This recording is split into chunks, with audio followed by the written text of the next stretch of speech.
احنا بقينا في زمن عجيب، يدخلوا في الكومنتات لدكتور علشان لونه ابيض وعينيه زرقاء ويقعدوا يعكسوا فيه ويقولوا لك ايه الدكتور الصاروخ ده؟ تعالوا يا حبيبتي انت وهي، تعالوا اوريكم الصواريخ اللي على حق، صواريخ مصري 100%.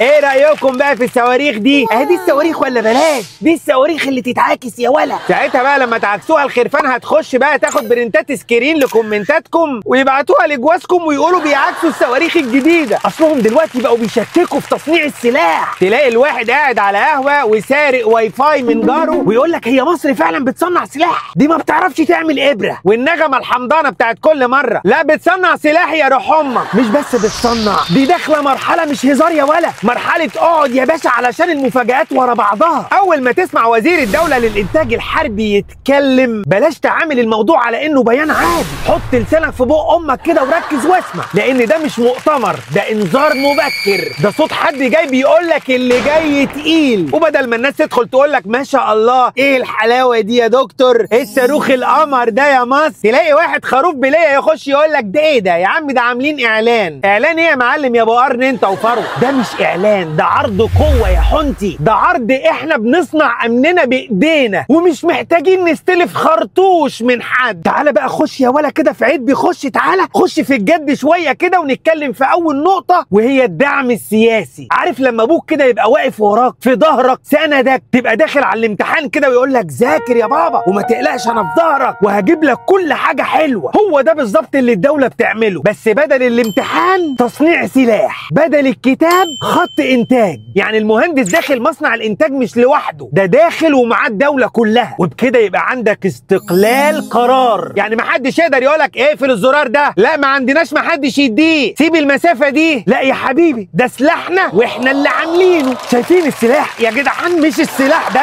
السلاح ده بيسبب طلقات بالثلاثه، انما السلاح التاني بتاعنا طلقاته كتير بالعبط يالا بالهبل يالا، سلاح من غير ما يضرب كده عامل حرقان في اللية يا ولا، واللي مش عاجبه يشرب من مجرى النار بتاعه الردع 300. ونخش بقى على راجمه الصواريخ ردع 300، الاسم يخوف اصلا، تحسه كده مش سلاح، تحسه كده انه واحد من ولاد عمك اللي كانوا زمان بيضربوا 8 مدارس لوحدهم. دي مش لعبه، مش بابجي، دي راجمه معموله بتتحرك في الطين وفي الصخور وفي الرمال، يمكن تتحرك كمان على دماغ اللي بيشكك. المهم انها لما تبقى مصريه 100% يبقى الموضوع مش عندك سلاح، لا ده عندك خط انتاج سلاح. يعني لو بكره عايز تعدل تطور تزود تقلل، كل الاوبشن عندنا، مش محتاج بقى تبعت ميل لحد في اوروبا وتقول له من فضلك ابعت لي القطعه اللي ناقصاني. نيجي بقى لسينا 806، ودي بقى مش العربيه اللي بتسحبك وانت معشق تالت ومش عارف تتحرك، لا ده عربيه نجده للحرب. الدماغ دي يعني دبابه وقفت، مدرعه عطلت، عربيه اتقفشت في حفره، سينا 806 تنزل تشيل وتصلح وتخلص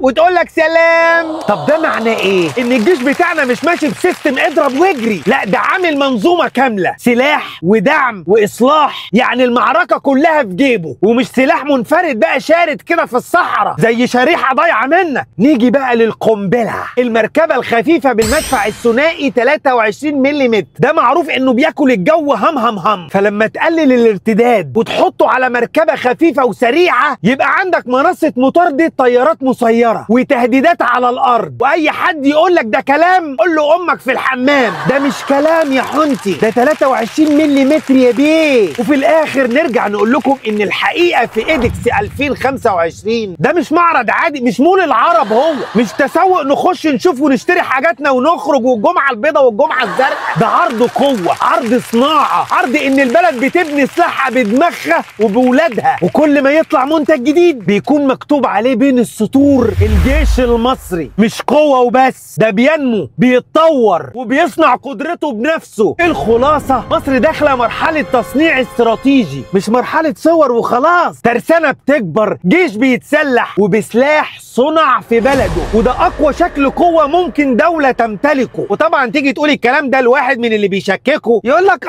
بس انا شايف، قول له يا باشا اللي بيشوف من على الفيسبوك وعلى مواقع التواصل مش زي اللي بيشوف من خط الانتاج، فاهدى كده وريح طيبه قلبك واركن على جنب وسيب اللي بيفهم يشتغل وشيروها له.